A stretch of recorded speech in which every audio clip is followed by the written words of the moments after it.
hindisaha wado iyo xiisaan ee wadanka Shiinaha China's Belt and Road Initiative waa istaraatiijiyad ay bilowday jamhuuriyadda dadka ee Shiinaha oo doonaysa inay isku xidho Aasiya, Afrika iyo Yurub iyadoo oo loo marayo shabakadaha dhulka iyo badda si loo hagaajiyo isdhexgalka gobolka, bulaalinta ganacsiga iyo kobcinta dhaqaalaha koonka. magaca waxa bixiyay sanadkii 2013 madaxweynaha Shiinaha Xi Jinping oo ka soo qaatay fikradda wadadii xiriirta ee la aasaasay 2000 oo sano ka hor. waxay qarniyo badan ahayd shabakad iyo wada ganacsiyad qadiimi ah oo isku xidha Shiinaha ilaa Mediterranean-ka iyadoo oo loo marayo wadamada la isku yiraahdo Yurub, Aasiya. hindisaha wado iyo xiisaan sidoo kale waxa loo yaqaan hal wado hal xiisaan, one belt one road. hindisahani wuxuu ka kooban yahay marinbileed dhaqaale oo Shiinaha ku xidhaya koonfurta, bartamaha iyo koonfur bari Aasiya, Ruushka iyo Yurub, iyo marinbileed dhaqaale oo ah marinbiyood ku xidhaya gobol xeebeedka Shiinaha, koonfur bari iyo koonfurta Aasiya, koonfurta Basifiga, bariga dhexe iyo bariga Afrika ilaa Yurub. hindisuhu wuxuu ku salaysan yahay barnaamijyo aad u ballaaran oo maalgashi ah oo lagu horumarinayo kaabayaasha dhaqaalaha sida dekedaha, wadooyinka, jidadka tareenada iyo garoomada diyaaradaha, iyo sidoo kale dhalinta tamar koronto iyo tayinta sharikaadka isgaarsiinta caalamka. Shiinaha ayaa waayo badan ku dhaqmayay odhaahdii hogaamiyahoodii hore Deng Xiaoping ee ahayd xuduudaada qari waqtigaagana sug, hide your strength and bide your time. waana midda keentay in uu arrimaha caalamiga ah ka joogay boos hoose waaye dheer. waa sababta hindisaha wado iyo xiisaan uu ugu muuqday isbeddel laxaad leh oo ku yimid siyaasadii arrimaha dibadda ee Shiinaha. mana aha isbeddel yar oo keliya waa qorshe saameyn weyn ku yeelan doona horay u kaca koonka. waa qorshe adduunka ku fidsan oo ujeedkiisu yahay xoojinta ganacsiga, kaabayaasha dhaqaalaha iyo xiriirka maalgashi ee ka dhexeeya Shiinaha iyo qiyaastii 65 dal oo kale. wadajir ahaan dhaqaalaha wadamada qaybta ka ah hindisaha ayaa lagu qiyaasayaa in ka badan 30% wax soo saarka caalamka global GDP,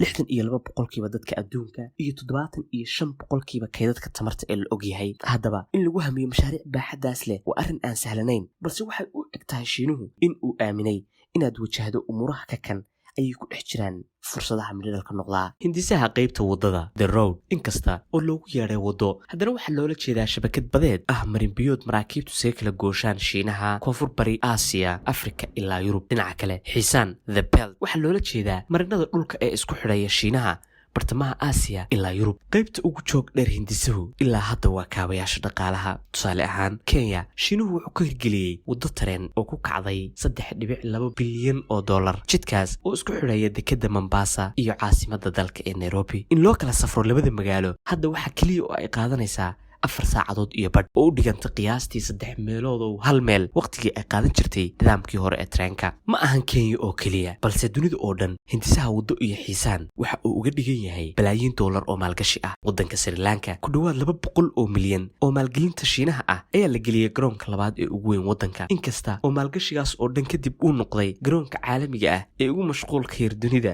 heer uu gaadhay in lagu naanayso garoonkii madhnaa. tirada wadamada lagu qiyaasay inay ku jiraan qorshahan ayaa u dhexeeya 60 ilaa 115 dal, halka lacagta lagu qiyaasay la sheegay inay u dhaxayso 1 trilyan ilaa 8 trilyan oo dollar. hindisaha wado iyo xiisaan waxa uu ka kooban yahay dhowr marin dhaqaale. inta badan marinada ayaa isku xidha dalal dhowr ah. tusaale ahaan jidka isku xidha Shiinaha iyo Netherland waxaa ku jira mashaariic sida tareenka xamuulka qaada oo alaabooyin ka qaada bariga Shiinaha kuna taga London muddo ka yar 2 toddobaad. wadnaha marinka ayaa ah khad tareen caalami ah oo Shiinaha ku xidhaya Ruushka, bartamaha Aasiya, bariga Yurub iyo galbeedka Yurub, iyo wado maraysa Kazakhstan, Ruushka, Belarus iyo Poland ka hor inta aanay ku xirmin shabakadda tareenka Yurub. wadadani waxay dhimaysaa iyo qiimaha rarka alaabta ku bixi jiray, waxaana ay u muuqataa inay gacan ka geysanayso xoojinta dhaqaalaha galbeedka Shiinaha iyo bartamaha Aasiya. sidoo kale waxaa jira wado isku xidhaysa Shiinaha, Mongolia iyo Ruushka. mid ka mid ah mashaariicda ugu heer sarreysa waa dhismaha buundada tareenka ee dulmarta webiga Amuur ee dhaca xuduudda Shiinaha iyo Ruushka, taasoo si weyn u yareynaysa waqtiga safarka ee u dhexeeya labada dal. waxaa isna ka mid ah marin dhaqaale oo isku xidhaya Shiinaha iyo 5 dal ee ku bahaysan Indochina, waa Thailand, Myanmar, Laos, Cambodia iyo Vietnam, iyo sidoo kale Malaysia iyo Singapore. laakiin aan si dhow u eegno marinka keliya ee ku xidhaya Shiinaha hal wadan oo keliya waa jidka isku xidha Shiinaha iyo Pakistan. waxay Beijing ku tilmaamtay inuu yahay kan ugu dhaqsaha badan uguna waxtarka badan mashaariicda hindisaha. rajadu waxay tahay in maalgashiga kaabayaasha dhaqaalaha uu xoojinayo xiriirka dhaqaale iyo siyaasadeed ee Pakistan iyo Shiinaha. ilaa 62 bilyan oo dollar ayaa lagu maalgelinayaa marinkan. waxaa hore loogu maalgeliyay dhamaadkii sanadkii 2019 warshadaha korontada oo keliya 12.4 bilyan oo dollar. marka dekedda kalluumaysiga ee Ecuador loo bedelo dekedda ugu weyn koonfurta Aasiya, Shiinuhu wuxuu heli doonaa marin toos toos ah oo loo maro badda cas iyo badweynta Hindiya isagoo oo dhaafaya halka loo yaqaan Malacca Strait Checkpoint taas oo inta badan hadda ay marto saliidda ceerin ee laga soo dhoofiyo Shiinaha.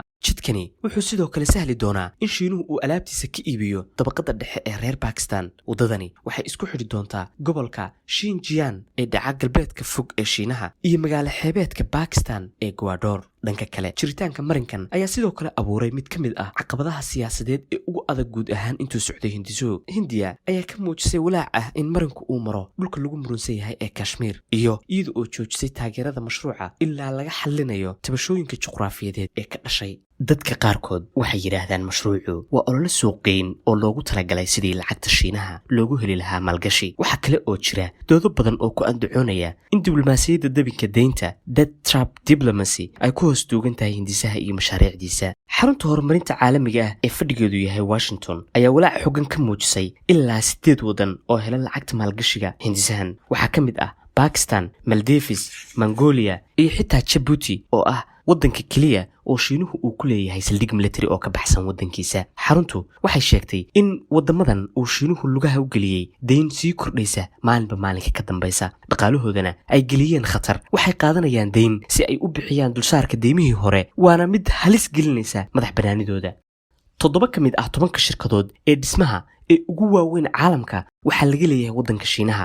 waxaa lagu abaalmariyay 340 bilyan heshiis ku kacaya oo isugu jira jidad waaweyn, garoomo diyaaradeed, khadad tareen iyo dekedo ay ka dhisayaan guud ahaan wadamada hindisaha ka qaybta ah. sidoo kale 5 ka mid ah 20 bangi ee ugu hodansan caalamka waxaa laga leeyahay isla waddanka Shiinaha. bangiga horumarinta Shiinuhu wuxuu gacanta ku hayaa 400 oo mashruuc oo ku kacaya 110 bilyan oo dollar kana socda 37 dal. sidoo kale bangiga warshadaha iyo ganacsiga ee Shiinuhu wuxuu gacanta ku hayaa 212 mashruuc oo ku qiimaysan 67 bilyan oo dollar. waxaa sidoo kale shaqooyin caalami ah loo abuuray dadka u dhashay waddanka Shiinaha.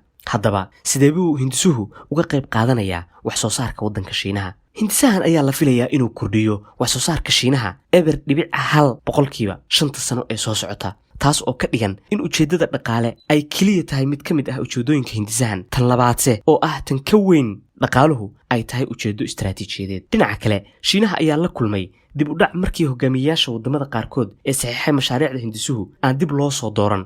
tusaale ahaan dowladda cusub ee Malaysia oo bilowday inay joojiso mashruuc tareen oo gaaraya 20 bilyan oo dollar. sidoo kale Maldives oo Shiinuhu u dhisay buundo ayaa hadda waxay doonaysaa inay dib uga xaajooto deynta ay gashay ee lagu dhisay buundada. su'aasha isweydiinta mudan waxay tahay maxaa dhacaya haddii ay wadamadu ku guuldareystaan in ay ku bixiyaan deynta waqtigii loo qabtay? haddii uu ku guuldareysto waddanku in uu iska bixiyo deynta, dowladda Shiinaha ayaa karaysanaysa mashruuca wuxuu doona ha noqdo deked, garoon iyo jid tareen. waxay la macno tahay Shiinaha ayaa maamulaya mashruuca waa halkan meesha uu dabinku yaallo. waxaa tusaale loo soo qaadan karaa dekeda Gwador ee Pakistan oo laga kariyay Shiinaha muddo 40 sano ah, saldhigga military ee Obokh Djibouti muddo 10 sano ah, gacan ku haynta korontada waddanka Laos oo ay la wareegtay shirkad laga leeyahay waddanka Shiinaha gebi ahaanteed, dekeda Hambantota ee Sri Lanka oo laga kariyay 99 sannadood Shiinaha. sidoo kale marinka Malacca ee Malaysia oo Shiinuhu 99 sannadood gacan ku hayntiisa leeyahay. iyada oo dabinadaas oo dhan ay muuqdaan, haddana jamhuuriyadda Shiinuhu waxay ku doodaysaa hindisaha waddo iyo xiisaan waa mashruuc dhaqaale oo nabdoon oo aan lahayn ujeedo siyaasadeed ama military.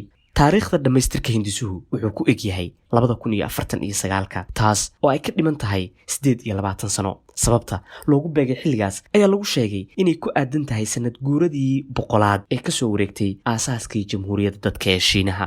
hindisaha waddo iyo xiisaan waxa inoo ka dhadhamaya 2 arrimood. waa dhinaca mashaariic wax ku ool ah oo aaya leh jiilasha dambena intifaaciisu gaari doono. dhinaca kale waxa ka soo miliqsanaya deyn xad dhaaf ah oo sababi karta in go'aamada waddankaaga saameyn weyn lagu yeesho haddii aad gudi weydo. haddaba sidee xeedho loo xagtaa ilkana ku nabad galaan? sidee mashaariicdan waddan uga faa'iidaysan karaa ugana badbaadi karaa halista deymahaas? waa arrin u baahan in khubaro dhaqaale loo saaro oo ay soo shiilaan waxa ka soo baxana loo helo dowladda baqda. salaamu calaykum.